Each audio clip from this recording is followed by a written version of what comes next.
खुलुमबाय hello everyone once again welcome back to the channel दिनैनि गोदान भिडिअ नोंथां बयखौबो गोसो गोथारै बरायदों लोगोसे आसा खालामो इसोरनि अननायाव नोंथां बयबो मोजां दं स' डि नार्जारी दावराव देख्रेब नार्जारी सारमोना जे मा खोथाखौ लानानै सान्थि सुक्ति जाखांनायनि उनावबो प्रमद बर' बिथाङा मा बुहुल मावखो आरो बेखौ दिपेन बर' सारा मारै नायनानै थानो हाखो जायनि जाहोनाव दावराव देख्रेब सारमोना अमर सिंह सारमोना बनजित मनजिल बिथां बनसुनिफ्राय बिथांमोना जयै खौसेयै सोमावसारनो गोनां जादों सान्थि सुक्ति जाखांनायनि उनावबो आरो दिनै मानि थाखाय बेखौ आं बुंनाङा स्वयं दावराव देख्रेब नार्जारी सारनि खुगानिफ्राय नोंथांमोना खोनासंदो लोगोसे बिटिसिआ मा जानो थांगासिनो दं बर'फ्रा मा जानो थांगासिनो दं जों ट्राइबेलफ्रा प्रमद बर' बिथांनि दारै माबादि जोबस्रांनो थांगासिनो दं ना बिथाङा प्रमद बर' बिथाङा लाख लाख थाखा लानानै दिनै गासिखौबो फानजोबसै नामा गासिबो थर्न' खोथाखौ नोंथांमोना बे भिडिअनि गेजेरजों नायलांजोबदो लास्टआव कमेन्ट्स हरदो नै दिनै जोङो बे बिटिसि मोखाङाव ज' जाफैबाय दहाय जोङो एसे सिगाङाव बिटिसिनि प्रिन्सिपाल सेक्रेटारि आरो बिनि गेजेरजों जोङो प्रमद बर'नो ओमफ्राय लोगोसे आसामनि चिफ मिनिस्टारनो ओमफ्राय आसामनि गभर्नरनो जों मेम'रेन्डाम हरनाय जाबाय बे मेम'रेन्डाम हरनायनि मेइन खारना जादों बे दाखालि 23 आरो 24 तारिखारि बिटिसिआव मोनसे बाजेट सेसन जादोंमोन आरो बे बाजेट सेसनाव जे माखासे मानि जोंनि बेरेखा थांखि लादों जायखौ जों सैजो खालामनो हाया आरो बे हिसाबै जों बे माखासे मानि थांखिखौ जोङो आपत्ति खालामनानै जों मेम'रेन्डाम होनाय जादों आरो मेम'रेन्डामजों लोगोसे जों मोनसे टाइम होनाय जाबाय जोंनि बे आपत्तिखौ सप्ता खनसेनि गेजेरावनो उथायनानै लानांगौ आरो बेखौ उथायनानै जुदि लायाब्ला जों सप्ता खनसेनि उनाव आरोबाव जोङो गिदिरनिफ्राय गिदिर मोनसे आन्दलन खालामलांगोन जों बे थांखिखौ जों लानाय जादों आरो बेखौ दिनै जोङो जायनोखि प्रिन्सिपाल सेक्रेटारिनि जानानै फैनाय जइन्ट सेक्रेटारि बिटिसिनि बिनि सायाव जों हरनाय जाबाय बुंनाय जाबाय दा जोंनि मेइन खारना जादों कमप्लेननि खारना बे जाबाय थांनाय 23-24आव जा डिसिसन लादों बे डिसि होननाय जाथि देसि जाथि बिटिसिआव खुनु देसि जाथि गैया बबेनिफ्राय प्रमद बर'आ देसि जाथि नागिरनानै लाबोखो बोरै मोनबोखो जों बुजिनो हाया खिन्थु देसि जाथि होननानै देसि जाथिनि नामाव मोनसे रेस्ट्रिक्टेड हलिडे आलि मेचनि नामाव होनाय जादों दा आलि मेचआ बर' मानसि बे बर' मानसिनि थाखाय मालाय सोरबा देसि मानसिया बबे देसि जाथि बे रेस्ट्रिक्टेड हलिडे खालामनो बेनो होनाया बे जोंनि हिस्ट्रिखौ बिक्रि खालामनाय जादों हिस्ट्रिखौ नंखाय होननानै बर'नि हिस्ट्रिखौ माने मालायनो फाननाय जादों बेनिखायनो बे माने अबजेक्सनेबल बेखौ जों स्ट्रंलि अप'ज खालामो आरो हिस्ट्रिखौ जों जुदि लाखिनो रोङाबा जोंनि हिस्ट्रिखौ जों मालायसो होयोब्ला बर' जाथि गोमागोन जोंनि हिस्ट्रिया गोमागोन जाथि गोमागोन बेखायनो जों बेखौ अप'ज खालामो ओमफ्राय 2 नम्बराव दङ मोनसे बे कलिताफोरनो 14 नम्बर सिरियाल कलिताफोरनो प्रागज्य'तिष दिबस फालिनो थाखाय बिसोरनि टाइमाव रेस्ट्रिक्टेड हलिडे होनाय जादों बे जाबाय 22 डिसेम्बर 6 पुहा दा माने बेयाव बुंनाय जाबाय जे प्रागज्य'तिषफोरा कलिताफोरनिसोमोन होननाय जाबाय आरो बिसोरनो कलिताफोरनो प्रागज्य'तिषफोर माने डे खालामनो थाखाय रेस्ट्रिक्टेड डे हलिडे होनाय जाबाय दा ओंखायनो जों अप'ज खालामदों जे प्रागज्य'तिषफोरा बर' रायजोमोन प्रागज्य'तिषफोरखौ रावबो माने खुनु जाय बुरनजिबिद जाय माने बुरनजि फरायग्रा बिसोरबो जारिमिन लिरग्रा बिसोरबो खुनु मालायनि नामाखै रोखा लिरलांदों बे बर'फोरनिमोन बर'निमोन लिरलांदों आरो गोदो गोदाय जों महाभारत जाय फरायदों महाभारतआव रोखा बुंदों रोखा लिरलांदों जे बे प्रागज्य'तिषफोर रायजोखौ म्लेच्छ देश म्लेच्छ टेरिटरि होननानै लिरलांदों दा गतिके दिनै बबे जायगानिफ्राय माने नैबे जोंनि मेचफोरनि रायजोखौ प्रागज्य'तिष रायजो होनगो बे जिनिसखौ जोङो माने गनाय हाया जों बेखौ होखारनो हादों दा नैबेसे आरोबाव आं मोनसे माबा लिरनानै दोननाय जारिमिनगिरिफोर आं बेखौ बुंनो नागिरदों बे बुंदों These Bodo people were no doubt Dakiratha and Mlesso spoken in the Mahabharata.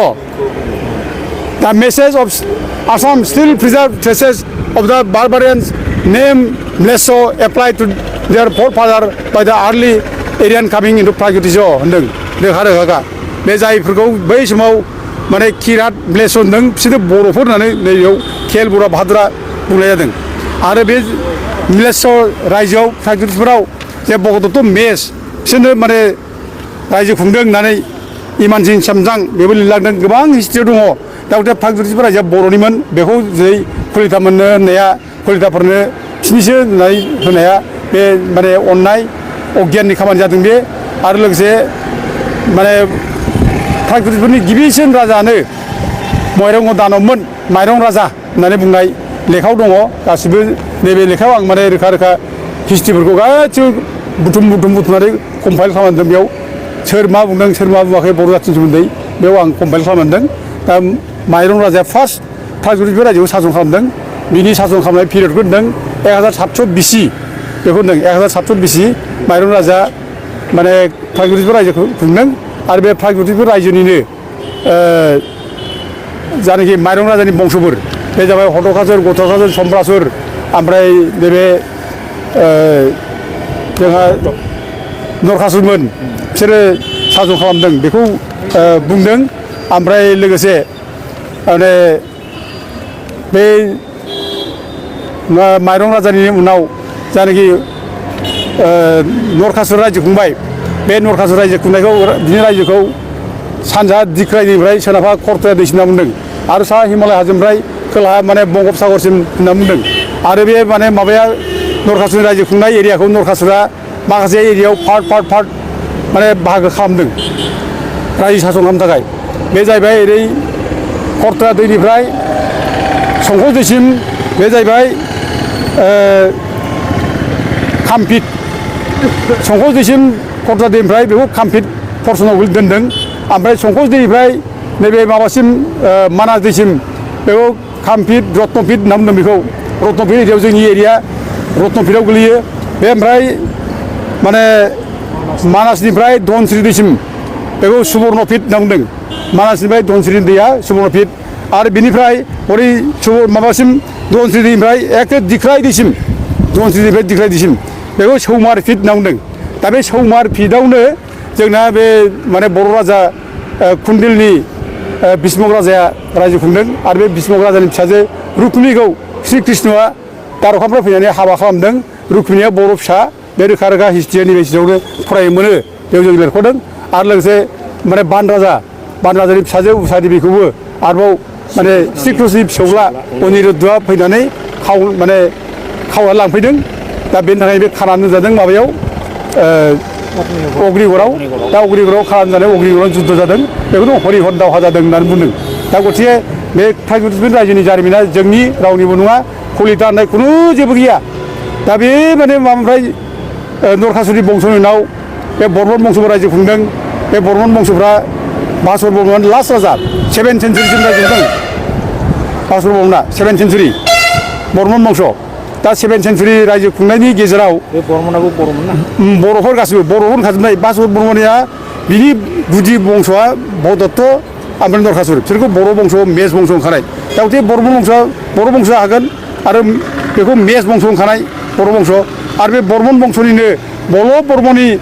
फिसाजो अमृता प्रभा बर्मनखौ जम्मु काश्मीराव हाबा खालामहैदों मेघबाहना बेखौ हिस्ट्रियाव लिरदों दा नैबे मोनसे आं फरायना होनि आरो बेखौ बर' सिख्ला होनना बुंदों बे मेघबाहना हाबा खालामनाय अमृता प्रभा बर्मनखौ बर' सिख्ला होननानै बयबो लिरदों हिस्ट्रियाव दा बेयाव लिरदों The Kamrupa had cultural contact with Kashmir as early as the 5th century AD. Further, this matrimonial relation between Kamrupa and Kashmir, the two frontier states of the east and the northwest respectively, is very significant in the political and cultural history of India. The cultural relation आरो माने माबा language relation बे रिलेशनजों कामरुपजों माने राजकुमारी अमृता प्रभुखौ हाबा खालामहैदों बेखौ रोखा रोखा बे हिस्ट्रियाव लिरदों दा गथे जोंनि जारिमिन बेयो ओमफ्राय बे बर्मन बंस' जोबनाय उनावनो म्लेच्छ बंस' फैदों म्लेच्छ बंस'आ 7th सेन्चुरिनिफ्राय आरम्भ खालामनानै 9th सेन्चुरिसिम रायजो खुंदों सालस्तम्भ बंस' आरो बे सालस्तम्भ बंस'निनो माने श्री हर्षदेबनि फिसाजो रायजोमुथिया नेपालाव हाबा जाहैदों श्री हर्षदेबनि फिसाजो रायजोमुथिया जयदेबजों हाबा जादों नेपालनि राजकुमार जयदेबजों हाबा जादों आरो जेब्ला नेपालाव हाबा जायो माने माबाया रायजोमुथिया नेपालाव पशुपति मन्दिरखौ लुदों बेनो लुदों पशुपति मन्दिरखौ ओमफ्राय जेब्ला पशुपति मन्दिर लुयो बे मन्दिराव अन्थाइ थाफाव लिरनानै दोनदों रायजोमुथिया गावनो जे आङो भगदत्त बंश भगदत्त खुलजा मेज बंशनि आं होननानै गाव लिरदों बे हिस्ट्रियाव मेरला केरे बयबो मिथियो बेखौ दा उथे जोंनि जारिमिन बे गासिबो आरो बे नैबे म्लेच्छ डाइनास्टि शालस्तमनि उनाव 9 सेन्चुरि जोबनायनि उनाव नै जोंना बे पाल बंश फैबाय पाल फैब्ला बे पृथु फैबाय पृथु राजा बे राजा पृथुनि समावनो बक्सार खिलजिया फैदों कामरुपाव जेब्ला बक्सार खिलजिया फैयो कामरुपाव अब्ला आलिमेसखौ प्रथम बे रंफोर जायगायाव लोगो मोनदों अब्ला आलिमेसआ माने बक्सार खिलजि फर्सनि खाथियाव सैन्यफोरनि खाथियाव बे गावखौ साबमिट खालामो बक्सार खिलजिया 10,000 सैन्य लाना फैदों 10,000 माने गराय लाना फैदों बे गाव साबमिट जायो बक्सार खिलजि खाथियाव आलिमेसआ ओमफ्राय बे इस्लाम धर्म लायो बे इस्लाम धर्म लानायनिफ्रायनो बिनि नामा आलि जायो खिन्थु बिनि टाइटेला मेसआनो थायो आलि मेस बेखौ बुंनो हायो जों दा गथे बे हिस्ट्रिया जोंनि आलि मेसनि हिस्ट्रिया जोंनि रावनिबो नङा आरो जेब्ला बेयाव कामरुपाव जेब्ला बक्सार खिलजिया हाबफैयो बे समाव मिना सिराजुद्दिना लिरदों आरो मिना सिराजुद्दिना जेखौ लिरदों बियो बै आलि मेसजों बक्सार खिलजिजों फैफानाय सैन्यफोरनावनो सोङै लिरदों बे माबाया मिना सिराजुद्दिना बे लिरदों बे लिरनाय समाव बे बुंदों जे कामरुपाव जेब्ला बक्सार खिलजिया हाबफैयो बे समाव मोनथाम जाथिखौ लोगो मोनदों होनना बुंदों मोनथाम जाथि आरो बे मोनथाम जाथिया कच मेस थारु होनदों आरोखि बे मोनथाम जाथिल' ओमफ्राय बे जाथिफ्रा गासिबो साइबेरियाव गावजाखौ लोगो मोनदों हरजोंहाय साइबेरिया गावबो तुर्कनिफ्राय फैनाय तुर्की बेनिफ्राय फैनाय बेबो बक्सार खिलजिया दा बे साइबेरियाव लोगो मोननाय मानसिखौनो कामरुपाव लोगो मोनफैदों होनना बुंदों थारमाने जों बर'फ्रा साइबेरियावबो दङ आरोखि